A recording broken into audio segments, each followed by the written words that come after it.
Avon had always been a man of simple pleasures. He woke up at the same time every day, brewed the same mug of coffee, and read the same bland headlines in the local paper. His life was predictable, which, to him, was perfect. There was something comforting about routine, something safe. After all, what did an ordinary government clerk like him need besides peace and predictability? But all of that was about to change. It began with a letter. Avon had been summoned, though he had no idea why. His supervisor, a man whose name he could never quite remember, had given him the briefest of instructions: report to the military research facility by 8 a.m. tomorrow. Don't be late. Avon had hesitated, of course. He had no family in the military, no history of anything even remotely involving national security. But curiosity gnawed at him, and he told himself it would be just another bureaucratic mix-up, like the time they tried to send him to the Pentagon for a non-existent, clerical audit. It was probably just a mistake. He might even get a free breakfast. He arrived at the facility the next day, bleary-eyed but calm. The massive concrete walls of the building loomed over him as he walked through the entrance. A guard, stiff and silent, checked his ID. "This way," the guard said, ushering him down a narrow hallway lined with flickering fluorescent lights. The sterile air smelled faintly of antiseptic, cold and clinical. Before he knew it, Avon was seated in a room full of strangers. The military personnel stared at him with expressions that vacillated between curiosity and something harder to pin down. He sat awkwardly in a chair at the center of the room, his hands folded neatly in his lap, doing his best to ignore the strange hum in the walls. A man in a lab coat finally broke the silence. "Avon, I assume? We've been waiting for you." Avon nodded, though his stomach twisted uneasily. "Yes, that's me. Can you tell me what this is about?" The man gave him a tight smile.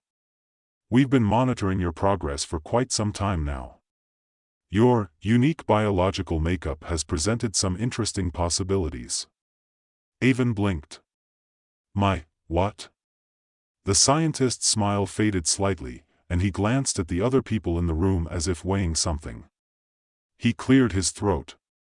"You've been selected for a project. A special one." The room went still, and Avon shifted uncomfortably. He hadn't expected any of this. "I'm sorry, but I'm not sure I understand. I don't have any experience with military work, or..." "Don't worry," another voice interrupted him. A woman in uniform, her hair tied back tightly, spoke with an air of authority. "You won't need experience. The project isn't about experience. It's about potential." Before Avon could respond, the woman handed him a form. It was one of those thick, official documents filled with legalese that he'd never paid attention to before. "Sign it," she said curtly. He scanned the paper. There were phrases like military testing, biological enhancement, and potential for indefinite duty, but they all seemed too abstract to fully comprehend. The language was cold and clinical, and at the bottom of the page was a signature line. Avon hesitated. The last time he'd signed anything this important was for a gym membership he barely used. But something about the woman's tone, something about the unnerving stillness of the room, made him uneasy. A sense of dread settled in the pit of his stomach. But he thought, what's the worst that could happen? He signed. The next few hours passed in a blur of confusion, with scientists and military officers bustling around him. They led him through several high-tech labs, each more intimidating than the last, until they reached a small chamber that looked like something out of a science fiction movie. Cold steel walls, fluorescent lights that buzzed overhead, and a large chair positioned in the center of the room, surrounded by strange machines he didn't understand. "Sit," the woman ordered. Avon obeyed. He had no idea what he was doing here, but at this point, it didn't seem like he had a choice. The scientists began attaching electrodes to his skin, placing strange devices around his body. His head was locked into a brace, his arms strapped down, and a mask was placed over his face. He could barely see, but he heard a low, mechanical hum from the machines. "What is this?" he asked, his voice muffled by the mask. "It's the beginning of your transformation," came the cold response from one of the scientists. That he started to panic. Transformation? Into what? The scientist didn't answer directly. Instead, he activated a screen, and the room was suddenly filled with the image of a swirling, vibrant energy.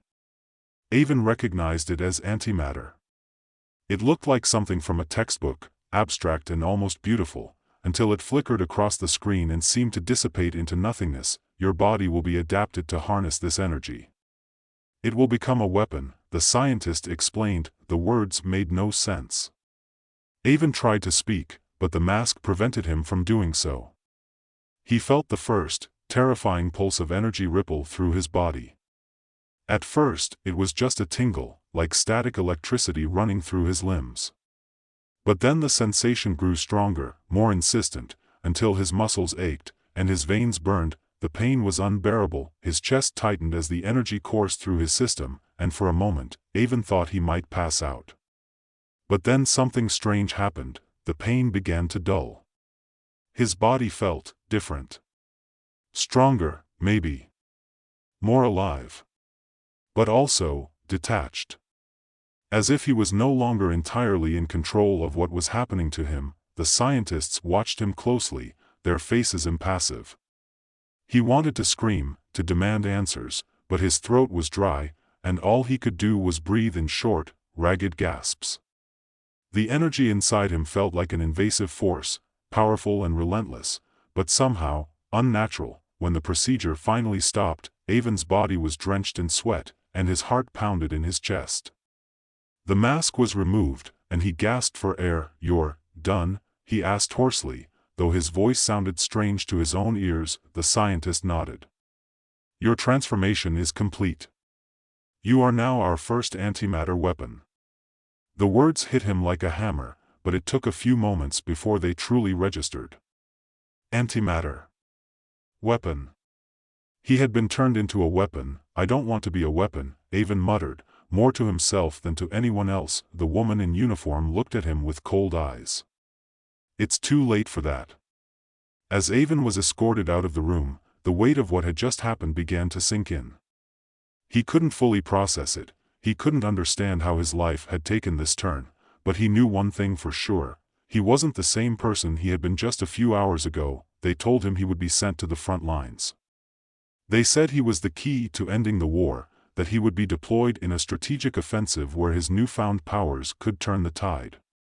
But all Avon could think about was how much he wanted to go back to his small, safe life.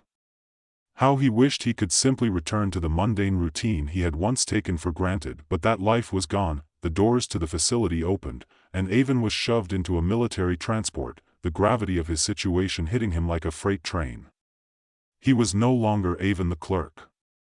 He was Avon the weapon. The transport took Avon across miles of barren land, through a sea of war-torn landscapes. He looked out of the small window of the military vehicle and saw the gray expanse of the world outside.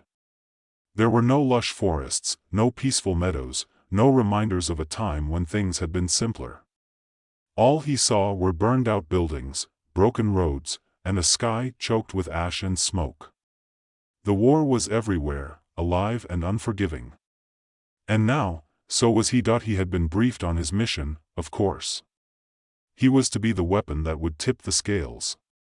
His powers, they told him, would make him invincible on the battlefield. And yet, as he sat in that armored transport, his mind swirled with doubt. How had things gotten to this point? How had he, a mild-mannered clerk, become the ultimate weapon? The vehicle bumped over the rough terrain, pulling Avon from his thoughts. His body, no longer quite his own, felt the strain of the ride. The antimatter coursing through him was both a blessing and a curse. His physical form was stronger than it had ever been, but there was something else, something lurking beneath the surface, gnawing at him. He didn't belong here. He was not meant to be a soldier, a killer, a thing that could destroy entire armies with a thought. And yet, as the soldiers in the vehicle with him occasionally glanced over, their gazes filled with a mix of awe and fear, Avon realized he was already something else. They didn't see a man anymore. They saw a weapon, when the transport finally slowed, the dull thud of the wheels easing to a halt felt like the closing of a door to another world. He stepped out, his boots sinking slightly into the mud as he surveyed the battlefield ahead. The air reeked of death, burned flesh, charred remains, and the pungent stench of gunpowder. This was the place where humanity had decided to tear itself apart, where countries fought with everything they had. Where Avon's new purpose would unfold. A dozen soldiers stood nearby, most of them focused on their weapons or equipment. But a few turned to look at him. They were clearly startled by his appearance, by the way he walked, confident, yet unsettlingly detached. He could feel their eyes on him, their curiosity and unease like a weight on his shoulders. One of them, a young man with a scar across his cheek, stepped forward. His uniform was slightly wrinkled, and his hands trembled as he offered a salute. "Sir," he said, his voice wavering. "We've been briefed. But we didn't know it would be you." "The weapon." Avon nodded stiffly, unsure how to respond. The man's eyes darted nervously to his hands, as if expecting something dangerous. "Something explosive will be moving out soon," the soldier continued.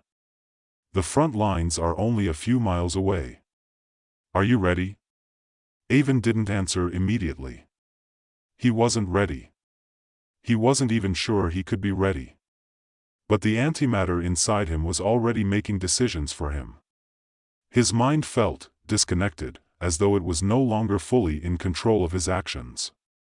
His body had become a tool, an extension of something much more powerful, something outside of himself. "Yes," he said flatly. "I'm ready." The soldier nodded and turned to signal the others. They moved in unison, preparing for their next mission, but Avon could see their uncertainty. They weren't sure if he was a blessing or a curse, and neither was he. He had no idea what he was capable of anymore. The journey to the front lines felt like an eternity. Avon's mind kept drifting, the chaos around him mixing with the internal war that raged within. The antimatter inside him wasn't just a weapon. It was an infection. His emotions, his thoughts, were being eaten away by it. The more he focused on the power it gave him, the more he felt like a shell, empty, hollow, waiting to be filled with something more, something darker. They finally arrived, and Avon found himself standing at the edge of a battlefield. The landscape stretched before him, a jagged horizon of broken cities and scorched earth. Soldiers were scattered throughout the area, taking cover behind debris, firing at unseen enemies. The air was thick with the sound of gunfire, the crackle of explosions, and the shouts of those in combat. Avon stood motionless for a moment, watching the chaos unfold around him. His senses were heightened, everything sharper, clearer. He could hear the faintest whispers on the wind, feel the tremors of each explosion deep in his bones. But none of it felt real. It was as if he were watching it all from a distance, detached from the human experience of fear, anger, and desperation. Then the order came, "Go." Without thinking, Avon moved. His body reacted instinctively, a blur of motion as he surged forward, leaving the others behind. The soldiers shouted in confusion, but he was already past them, his mind consumed by the pull of the antimatter within him. His feet barely touched the ground as he ran. Every step was like a leap into another world. The first enemy appeared before him, an armored vehicle, its turret turning toward him with deadly intent. Avon didn't hesitate. He raised his hand, and in that moment, the antimatter took over. He felt the energy surge through his body, channeling into his arm, his fingers.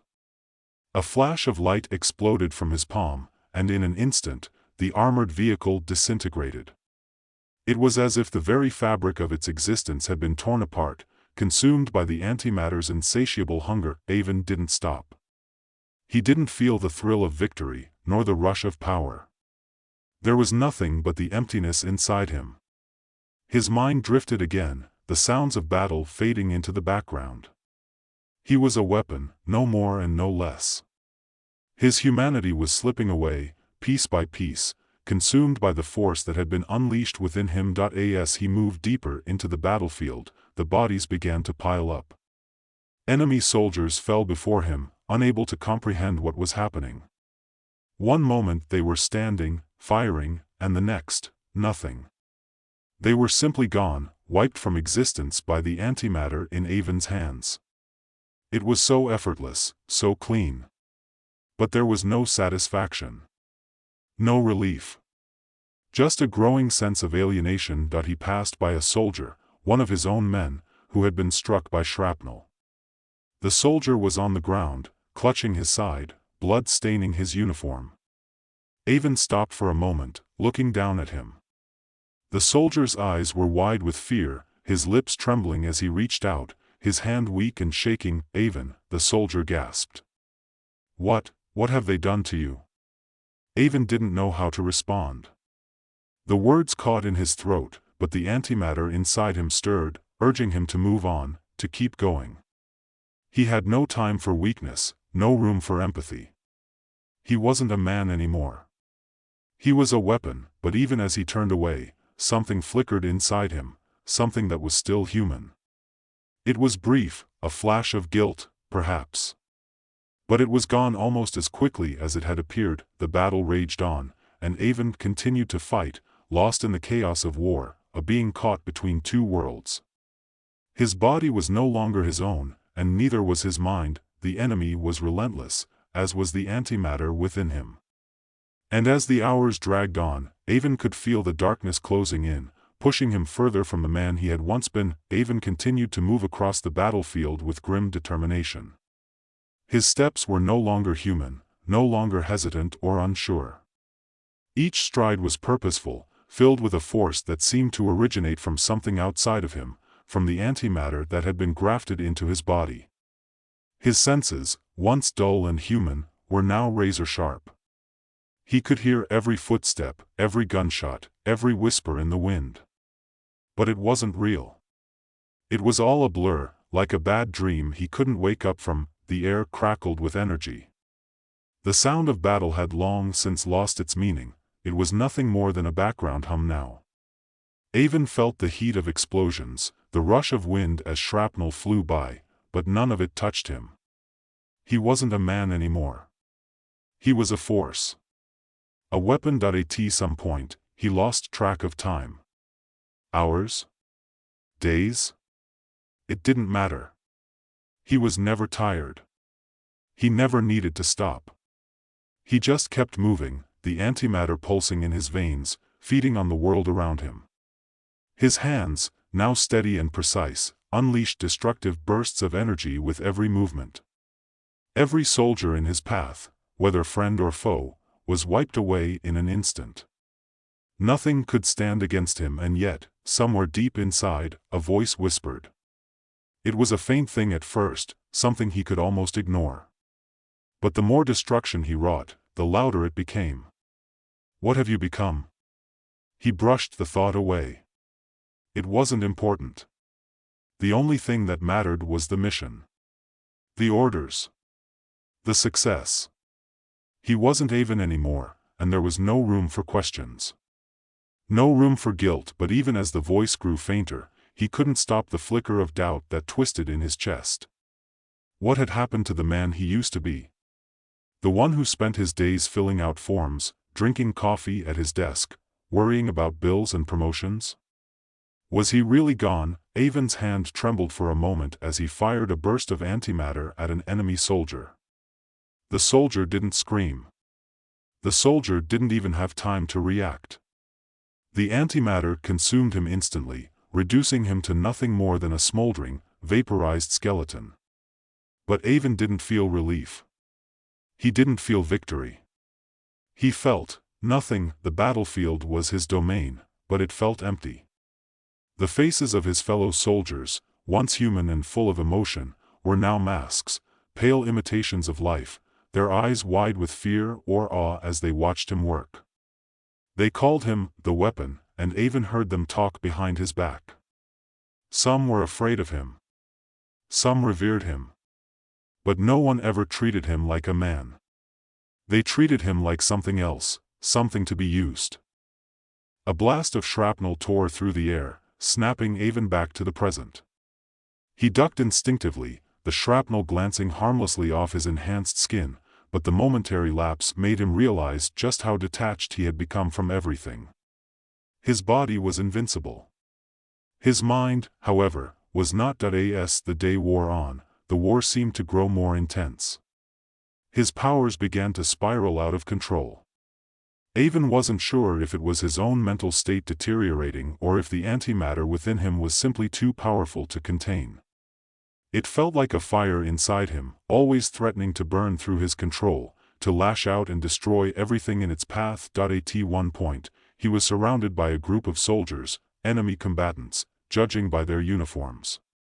They were preparing to fire at him from all sides, but Avon barely noticed. He was lost in the haze of his own mind, his senses swimming as he tried to process what was happening. The moment they opened fire, Avon reacted instinctively.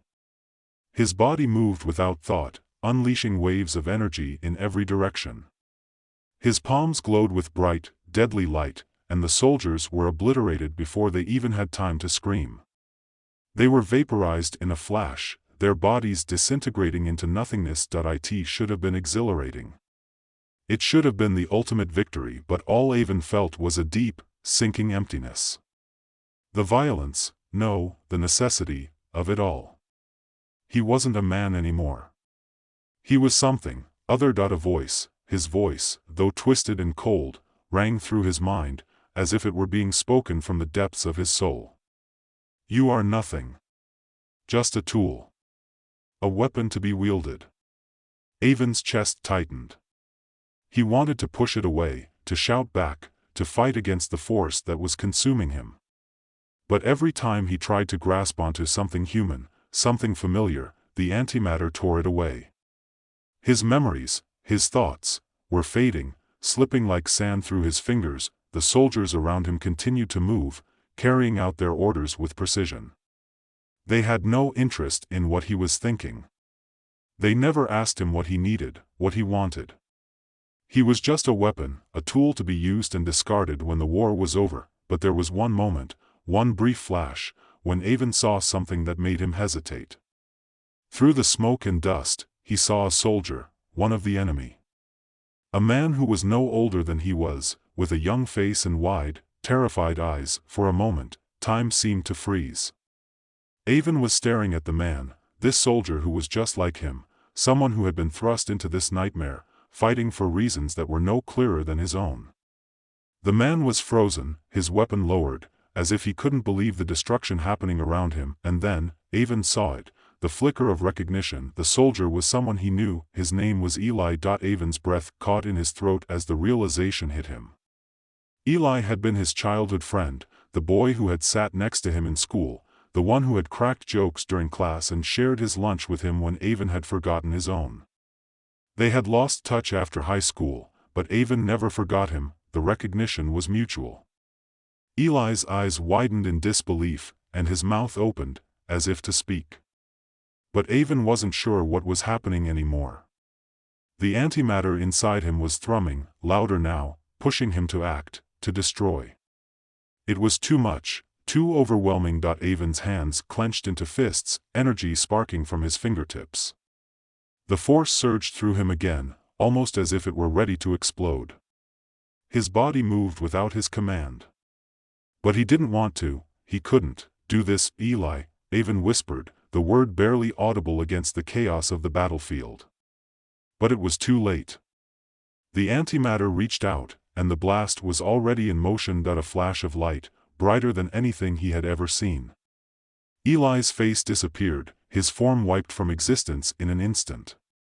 Avon couldn't even hear his scream. He didn't have time to react.